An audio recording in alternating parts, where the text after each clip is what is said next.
Jadi kan kadang ada ya yang nanya, sebelum ke Arab Saudi itu kerja di mana sih gitu. Jadi di sini aku mau detail ceritain pengalaman-pengalaman aku sebelum aku pergi ke Jeddah.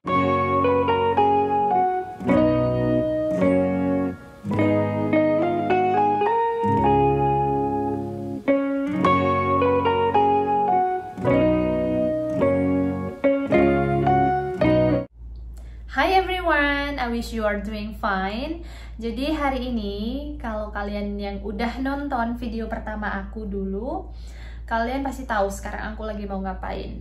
Jadi di sini aku mau sharing tentang pengalaman-pengalaman aku. I want to sharing my experiences before coming here. So di kesempatan kali ini, jadi kan kadang ada ya yang nanya, sebelum ke Arab Saudi itu kerja di mana sih gitu. Jadi di sini aku mau detail ceritain pengalaman-pengalaman aku sebelum aku pergi ke Jeddah. Dari awal banget aku tamat SMA dulu. Jadi setelah tamat SMA itu aku mengambil pendidikan di penerbangan gitu. Jadi pendidikannya itu kurang lebih 1 tahun, ya 1 tahun. So aku minta izin sama orang tua pastinya untuk mengambil pendidikan tersebut. Pada akhirnya orang tua juga mengizinkan untuk mengambil pendidikannya selama 1 tahun. Nah di situ tuh kita daftar ukur tinggi berat. Soalnya kan kalau di dunia penerbangan itu sangat ketat untuk tinggi berat badan gitu. Jadi pada akhirnya aku lolos. So kayak menjalani pendidikan di sana selama 1 tahun. Nah, jadi kan aku berasal dari Pekanbaru, jadi pendidikannya itu ada di kota Pekanbarunya, sedangkan aku tidak tinggal di kotanya. Jadi jarak tempat tinggal aku ke kota Pekanbaru itu kurang lebih 5-6 jam. So, jauh banget kan? Dan aku ambil asrama di sana karena kita diwajibkan untuk tinggal di asrama. Waduh, sebentar ya guys. Siapa ya ini? Halo. Jadi setelah pendidikannya dimulai, itu kegiatan kita di kampus benar-benar padat. Dari pagi, nggak dari pagi sih, dari subuh kita udah siap-siap, getting ready. Dari subuh, pagi, siang, dan sore kita ada kegiatan, kita ada kelas gitu. Ditambah lagi kita waktu itu ada program 2 bulan, program lebih fokus ke bahasa Inggris gitu. Jadi setelah program itu dimulai, benar-benar kayak nggak ada waktu buat ngapa-ngapain kecuali belajar dan belajar. Itu dimulai dari subuh, kita subuh udah, setelah sholat subuh itu kita ada kegiatan kayak menghafal bahasa Inggris gitu. Terus tuh disambut dengan jam tujuan gitu, mulai belajar, di fokus di dunia penerbangan gitu.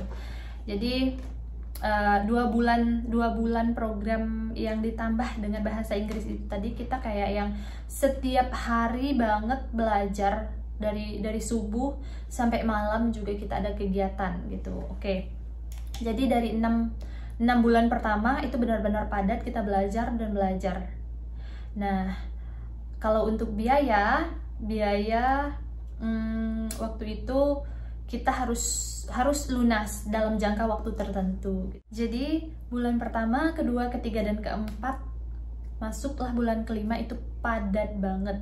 So bulan keenamnya juga masih padat banget gitu. Tapi waktu itu pada bulan kelima kalau tidak salah, guru bahasa Inggris kita yang diutus berdua dari Jawa Timur tersebut sudah nggak ngajar lagi di asrama karena program bahasa Inggris itu cuman ada 2 bulan. Jadi oke, kegiatan kita mulai dari awal lagi seperti sedia kala tanpa adanya bahasa Inggris gitu. Jadi aku ngerasa kayak kok makin hari kegiatannya makin kayak berkurang gitu loh. Jadi kayak yang lebih banyak waktu tidak belajarnya gitu. Karena aku mikirnya gini, aku di sini bayar mahal-mahal, tapi kok kayak little bit unfaedah gitu ya gitu loh. Karena aku bayar, aku belajar benar-benar, aku dapetin ilmunya gitu. Tapi setelah 6 bulan berjalan kayak yang nggak ada gitu loh. Jadi udah mau jalan 6 bulan, aku merasa kegiatannya tuh kayak yang aku nggak bisa nih kayak gini gitu loh. Aku nggak bisa diam aja begini, aku harus melakukan sesuatu yang benar-benar kayak yang bermanfaat gitu loh kan. Karena emang awal aku masuk ke situ emang tujuannya untuk agar gampang untuk memasuki dunia kerja. Jadi waktu itu aku sharing sama guru bahasa Inggris aku yang berdua, satu cewek, satu cowok, satu orang berasal dari Riau yang cowok, dan satu lagi berasal dari Jawa Timur. Tapi mereka berdua stay di Jawa Timur gitu loh. Nah, aku nggak tahu kenapa tiba-tiba aku berpikir kayaknya aku mau pergi ke Jawa Timur deh gitu. Tapi nggak mungkin diizinin sama orang tua gitu kan ya. Dan akhirnya aku putuskan untuk kayak minta izin sama orang tua, gimana kalau aku mau pergi belajar bahasa Inggris ke Jawa Timur. Aku bilang awalnya nggak disetujui sama sekali sama orang tua, sama keluarga juga, karena itu kayak yang itu jauh banget loh gitu. Aku anak perempuan yang kayak belum pernah merantau keluar pulau gitu kan, udah keluar pulau di Surabaya gitu, kayak yang jauh banget gitu. Itu kurang lebih 1 bulan aku meyakinkan orang tua untuk izin pergi ke terbang ke Surabaya gitu loh. Aku yakinin gini, kayak yang di sana punya temen gitu, di sana punya teman, udah jelas gimananya nanti di sana tujuannya belajar gitu. Jadi singkat cerita pada akhirnya aku dibolehkan, walaupun itu kayak yang 50% gitu loh, karena keinginan aku yang kuat banget, jadi mereka mencoba untuk mengizinkan. Nah di situ aku yang ngurusin kayak ngasih aba-aba gitu, kayak nanti Aza gini, nanti Aza gitu di sana gitu. Nah itu tuh guru bahasa Inggris aku yang berdua gitu. Nah aku kan nggak pernah ya terbang sendirian gitu loh, karena aku pernah terbang naik pesawat itu diajak sama orang tua pas SMA, tamat dari SMA. Nah mereka ngajak aku terbang dari Pekanbaru ke Batam, karena biar ngerasain naik pesawat itu gimana gitu, karena aku belum pernah naik pesawat pada saat itu. Jadi mereka kayak yang ngajak aku naik pesawat, gini loh rasanya naik pesawat, emang beneran mau jadi pramugari gitu. Nah setelah naik pesawat untuk pertama kalinya Pekanbaru Batam, aku kayak aku tetap pada pendirian aku pengen jadi pramugari gitu. Terus pada akhirnya aku memutuskan untuk izin di kampus aku. Ini ceritanya tuh kayak panjang banget, tapi kita singkat aja. Panjang banget. Aku minta izin sama pihak kampus untuk izin dulu, nggak bisa ikut berkegiatan karena mau pergi. Tapi aku nggak bilang aku mau pergi ke Surabaya dalam waktu yang lama, karena aku udah benar-benar nggak mau melanjutkan kegiatan di sana. Alasan aku kenapa aku tidak mau melanjutkan kegiatan di kampus, yang pertama katanya 6 bulan terakhir itu kita udah nggak ada belajar lagi. 6 bulan terakhir itu kita fokus untuk kayak OJT. Nah OJT itu adalah on the job training. Jadi kalau dalam dunia kerja itu, misalnya kita ikut suatu akademi, misalnya kita pasti diarahkan untuk OJT kalau kita belum mendapatkan pekerjaan. Nah OJT sendiri itu kurang lebih 3 bulan. Misalnya kita ditempatkan di berbagai macam kota. Pada saat itu aku ditempatkan di Jakarta. Teman-teman aku ada yang di Batam, ada yang di Jambi, pokoknya di daerah-daerah, di kota-kota, di bandara-bandara yang ada di Indonesia gitu. Pada saat itu aku ditempatkan di Jakarta. Oke, aku sesuai banget nih.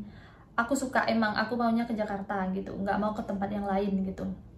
Tapi yang aku nggak mau, setelah aku cari tahu OJT itu gimana sih gitu, ternyata waktu itu kan aku nggak punya pengalaman sama sekali, jadi nggak tahu apa-apa tentang dunia kerja. Jadi setelah aku tahu OJT itu ternyata kayak kita kayak kerja di suatu perusahaan tapi kita nggak digaji gitu. Digaji mungkin tapi semaunya perusahaan gitu. Misalnya kerja di Mungil Airlines, Belalang Airlines misalnya gitu. Cuman itu terkadang kita digaji gitu. Biasanya gajinya itu UMR, misalnya UMR-nya itu misalnya 3 juta, taruhlah misalnya.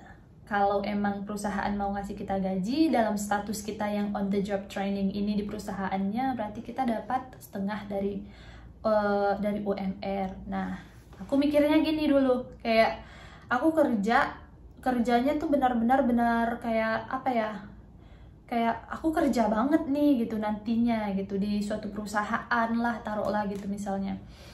Nah, aku nggak mau dong aku kerja cuma-cuma sedangkan aku memberikan loyalitas banget di suatu perusahaan tersebut gitu loh, bekerja dengan sangat baik. I will do my best when I work gitu loh. Karena aku mikirnya gini, ketika aku bekerja, aku bakalan memberikan yang terbaik untuk perusahaan tersebut gitu. Karena aku emang suka juga di dunia pelayanan, dunia jasa, jadi ketika aku bekerja, I will do my best gitu. Jadi aku putuskan untuk tidak mengambil OJT tersebut. Tapi aku pergi ke Surabaya, Jawa Timur. Kalau kalian pernah tahu sih, banyak kursusan bahasa Inggris yang di Pare. Aku pernah pergi ke sana, so waktu itu aku pergi, belum pernah kan ya terbang sejauh itu sendiri gitu. Jadi waktu itu guru bahasa Inggris aku yang cowok, dia kan udah lama banget di Jawa Timur. Waktu itu katanya mamanya sama adiknya mau jenguk dia di Jawa Timur. Jadi kebetulan dong aku mau terbang ke sana, diminta untuk kayak ditawarin kalau mau terbang aja sama mama sama adik saya gitu. Jadi kayak oh kebetulan banget, mau banget gitu biar ada temennya, soalnya nggak tahu apa-apa kan gitu. Jadi waktu itu aku udah prepare segala macam semuanya, dibantuin sama temen prepare dan apa ya, belum dapat izin sih sebenarnya. Ini tidak perlu dicontoh dan tidak harus dicontoh ya, kayak yang aku lakukan gitu loh. Karena aku belum selesai suatu pendidikan tapi aku cabut gitu loh. Karena ya semua orang ada pilihan kan. Yang tahu yang terbaik buat diri sendiri itu adalah diri sendiri gitu. Jadi menurut aku saat itu aku udah nggak mau melanjutkan pembelajaran di sana, walaupun biaya udah banyak masuk di sana gitu. Cuman insya Allah akan ada yang lebih baik lagi gitu. Nah di situ aku disiapkan biaya sama orang tua. Aku nggak pulang dulu loh ke rumah. Aku langsung dari kampus di Pekanbaru langsung siap-siap, langsung kayak yang dipesenin taksi sama temen di bawah, temen yang jagain segala macam, terus cabut ke bandara. Nah diantarin itu ke bandara, terus ketemu sama mamanya temen itu dan sama adiknya, terus berangkat deh ke Surabaya gitu. Sesampainya di Surabaya, ternyata aku ngerasa kayak yang wah gila, ini benar-benar kayak ini jauh banget loh gitu, ini jauh banget dari rumah gitu. Di situ pas pertama kali nyampe kayak yang aku gak tahan nih gitu. Saat ini tuh aku benar-benar jauh deh dari rumah gitu. Itu baru ngerasa aku sedih banget, aku kangen banget sama orang tua, padahal baru nyampe gitu loh. Mamanya teman aku itu jengukin teman aku yang jadi guru itu, terus tuh kayak yang aku duduk di depan karena malu kan ya, malu kayak ih masa aku nangis sih depan orang gitu loh. Jadi kayak yang aku ke depan waktu itu menyendirilah ceritanya, koper masih di situ menyendiri. Setelah itu kayak yang nah ada nih guru aku yang satu lagi yang cewek yang memang aslinya dari Jawa Timur. Nah tepatnya dia di Tulungagung waktu itu. Jadi aku teks dia kayak cerita, Miss, Aza udah nyampe nih di sini gitu, tapi belum dapat kosan gitu. Nanti mau dicariin sama Mr. X misalnya, guru aku yang cowok, Mr. X mau nyariin nanti kosannya gitu. Nah di situ aku kayak yang nangis banget pas teks, Miss Aza sedih banget gini segala macam gitu. Dan waktu itu bener-bener aku ngerasa sedih banget, kok keputusan aku ini kayak yang berat banget ya gitu, kayak yang kok aku ngambil keputusan kayak gini sih, jauh banget dari keluarga tapi kayak yang udah terlanjur gitu. Ya sedih banget sih kalau diceritain gitu, pertama kalinya keluar pulau sendiri, nggak ada temen tapi memberanikan diri gitu. Kayak berawal dari situ, pada akhirnya Aku dicariin tempat tinggal sama Mr. X tadi. Terus tuh waktu itu koper aku juga sempet lupa passwordnya, terus tuh dia perbaiki juga. Dan pokoknya tuh seminggu, 10 hari sih kalau nggak salah, kurang lebih itu 2 minggu aku tuh susah banget menyesuaikan diri untuk tinggal di situ gitu loh. Sedih, tiap hari itu makan susah banget karena beda ya di Jawa Timur. Waktu itu di Pare, lidah Sumatera ini kan suka pedes. Yang namanya di Jawa itu kan makanan nggak ada pedes, terus tuh manis. Jadi kayak yang susah banget untuk beradaptasi dengan makanan sama lingkungannya. Waktu itu aku langsung didaftarkan ke kursusan sama Mr. X. Terus tuh diperkenalkan dengan diperkenalkan lingkungannya gimana. Terus aku disewain sepeda di Pare, terus tuh diajak keliling-keliling di Pare. Jadi aku tuh tahu Pare dari Mr. X tersebut gitu. Menurut aku dia sangat berjasa dalam hidup aku karena aku nggak punya siapa-siapa waktu itu di Pare, tapi dia yang benar-benar kayak ini loh Pare, ini segala macam. Nah waktu itu aku juga pernah dimasakin sama mamanya, karena waktu itu kan pasti tahulah susah buat makan gitu loh, makanan yang biasanya kita pedes ini sekarang manis. Nah waktu itu aku dimasakin sama mamanya, diantarin sama Mr. X ke tempat tinggal aku gitu. So kayak ya udah, seiring berjalannya waktu aku ikut kursusan, aku punya banyak teman. Nah kayak yang programnya itu selesai kurang lebih 6 bulan. 6 bulan itu udah selesai. Jadi selanjutnya di sana aku punya banyak teman, kayak udah betah banget gitu. Kayak yang teman aku udah ada di mana-mana, walaupun mereka itu di Jawa Timur. Aku doang nih yang kayak jauh. Ada juga sih yang jauh, yang berasal dari Riau juga, dari Jakarta gitu. Terus tuh dari Jawa Timur yang paling banyak. Makanya aku sekarang tuh kayak punya temen itu di berbagai macam daerah karena kayak kenalnya di sana gitu dulunya gitu. Kayak punya teman dari mana itu? Dari Nganjuk, dari Magetan, dari Madura gitu. Dari kota-kota yang di Jawa Timur, luas dan banyak teman gitu. Jadi kayak yang temen aku tuh, aku karena orangnya suka berteman sama siapa aja, nggak peduli itu kecil mau lebih tua dari aku gitu waktu itu. Terus tuh mau cewek mau cowok semua aku temenin gitu. Jadi kayak aku punya banyak teman karena aku nyaman juga kan berteman sama semuanya. Temen aku rata-rata cewek cowok sama aja, seimbang gitu loh kita main. Tapi aku memutuskan untuk kayak yang di sini aku fokus belajar, ya belajar gitu loh, nggak ada niat buat pacaran nggak ada. Walaupun teman cowok banyak gitu, cuman sekedar teman aja. Dan I was so happy there gitu. Jadi kayak yang katanya tuh masa-masa paling indah itu masa-masa sekolah gitu. Kalau aku, masa-masa paling indah itu masa-masa ketika aku di Jawa Timur. Dan sangat berkesan banget, orang-orang yang aku kenal di Jawa Timur itu benar-benar kayak saat ini mereka tuh sangat care sama aku. Mereka tahu aku gimana. Aku tuh orangnya kayak dulu ya, kayak yang ngambekan banget, kekanakan banget, apa-apa tuh diambekin segala macam. Masa iya kalau nggak ditemenin makan, padahal temen kenal di situ semua gitu loh, orang-orang yang paling jauh gitu, tapi temennya orang-orang Jawa Timur semua gitu. Jadi kayak yang sama misalnya nih sama kakak ini kakak itu segala macam, nggak ditemenin makan ngambek. Nah waktu itu kita pernah jalan-jalan ke Malang, kita nginap di villa di Malang rame-rame gitu. Terus tuh waktu itu pas pergi ke Selecta kalau nggak salah ya, kalau yang tahu Selecta di Malang. Nah itu tuh kan kita muter-muter keliling-keliling. Nah aku tuh bawa tas gitu, tas aku tuh aku minta bawain gitu loh. Nah temen aku tuh namanya Ian ya, nggak tahu ngebecandain, nggak tahu gimana, tapi emang aku tuh kayak yang aku aja nggak ngerti, aku dulu kok kayak gitu sih gitu, kayak yang apaan sih gitu loh. Cuman dulu aku emang gitu.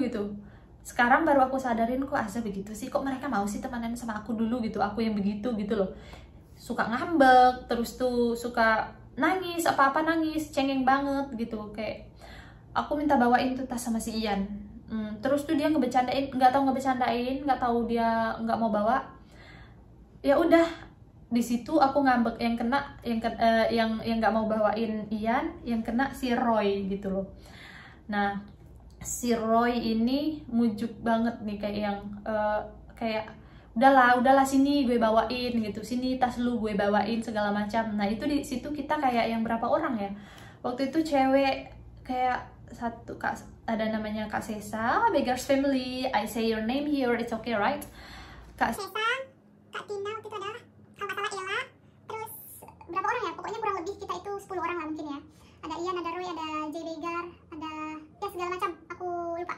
Nggak lupa sih, kalian nggak bakal aku lupain. Jadi di Selecta itu aku berhenti gitu, aku nggak mau jalan, kayak yang ngambek banget tuh gitu, kayak orang ngambek sama emak bapaknya gitu loh, kayak yang, tapi kok mereka semuanya jadi berhenti, semuanya jadi nungguin gitu. Aku baru nyadar, kayak yang semuanya bilang kayak ngebecandain gitu, ayo lah segala macam ini segala macam, sampai pada akhirnya aku mau lagi ngobrol, sampai pada akhirnya mood jadi bagus lagi gitu. Oh iya, Kak Silvi juga ada waktu itu. Jadi kayak yang apa ya, kalau sekarang sih aku berpikir, kok mereka mau sih ngerayu aku dulu, temenin aku dulu, padahal suka ngambek segala macam. Terus tuh pernah juga pergi ke B29 itu kalau nggak salah di desa Argosari, dan itu muncak banget. Nah bayangin, aku nggak mau bawa apa-apa, nggak mau bawa minum, bahkan pas mau arah pulang itu sepatu aku si Ian yang bawain. Kayak yang, ya ampun, aku punya teman baik-baik banget sih gitu.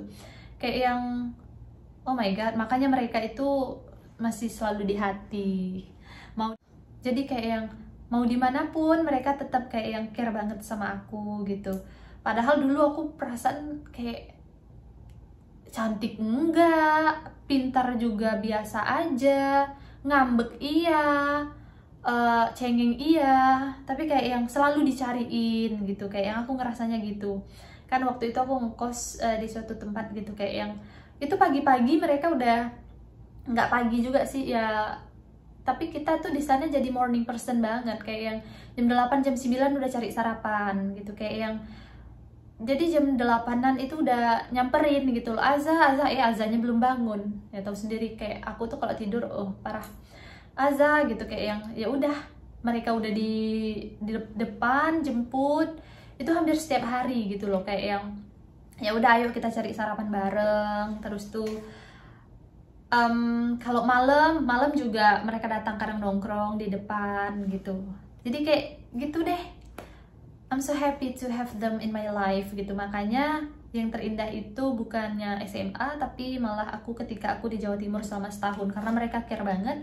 Pas itu aku juga pernah sakit ya, dan waktu itu kebetulan libur gitu loh, libur. Nah mereka itu nitipin aku ke teman-teman yang ada di sana gitu, kayak yang gue libur nih gitu, titip Aza ya, gue libur nih, titip Aza ya gitu. Jadi yang kenal tuh nganterin makanan, nganterin segala macam, jagain, datang gitu, kayak yang wah, ini mereka care-nya tuh parah banget sih, care banget gitu, Masya Allah, tabarakallah banget gitu loh. Dengan aku yang anak rantau jauh banget ini, terus tuh dengan sifat yang aku ngambekan, sifat aku yang cengeng waktu itu ya, tapi mereka masih tetap kayak yang, pernah si Roy ini bilang pas lagi jalan habis sarapan, ingat banget, katanya, Zalu sadar nggak sih, katanya, apaan gitu kan, apaan, semuanya ini, semua teman-teman kita ini, katanya, ibarat kayak yang misalnya nih FTV misalnya, katanya. Nah lu ini kayak peran utamanya, katanya. Lo kok gitu? Ya iyalah, kalau nggak ada lu semuanya nggak ngumpul gitu. Kalau nggak ada lu semuanya yang nggak seklub ini gitu loh. Sampai Roy itu pernah bilang gitu pas apa ya, habis sarapan, nama tempat sarapannya itu Mak Runi ya, Mak Runi kalau nggak salah gitu. Kayak oh, jadi mereka ngerasa kayak gitu. Emang kalau nggak ada Azza kayak nggak ngumpul gitu. Ya enggak, katanya, tapi lu tuh kayak penyatu aja gitu loh. Penyatu, apa sih bahasanya, kayak peran utamanya aja gitu. Jadi kalau nggak ada lu yang nggak bakal kayak seakrab ini semuanya gitu. Dia pernah ngomong kayak gitu. Tapi tuh semuanya pada kayak suka ngeledekin gitu loh, kayak yang suka ngejailin. Gimana nggak nangis ya dijailin gitu loh. Waktu itu belum punya mental sama sekali, masih kekanakan. Ya iyalah taman SMA, gimana sih gitu loh, masih kekanakan banget gitu, kayak yang ya dipecandain lagi. Dan kalau aku dipecandain tuh aku bawanya serius gitu, makanya mungkin mereka suka banget ngebecandain gitu. Ada dulu si Hairus namanya tuh, sampai sekarang masih ngebecandain gitu. Misalnya kadang kunci aku disembunyiin lah, kadang aku dicubit sampai nangis gitu loh. Terus diledekin lah, inilah segala macam gitu. Jadi kayak yang oh my god gitu, teman-teman gue kok pada rese banget gitu. Sama yang lain gak rese gitu loh, cuman sama aku doang nih rese banget gitu loh. Jadi kayak tapi jujur sih aku rindu banget. Aku tuh udah janji banget sama mereka, kayak yang udah 2 tahun sih udah janjinya, cuman lebih dari Jakarta janjian buat nyempatin main ke Surabaya, belum sampai sekarang, belum kewujud gitu. Jadi aku bakalan main ke sana, ketemu mereka nanti. Aku bakal kenalin ke kalian juga mereka siapa aja dan di mana aja. Semuanya nanti insya Allah kita di Surabaya. Kalau ada kesempatan aku bakal main ke Surabaya dan bakal kenalin mereka ke kalian. Dan mereka ngantarin aku ke Jakarta, terus aku cari lowongan kerja berawal dari situ. Dan mulailah pengalaman aku di dunia kerja.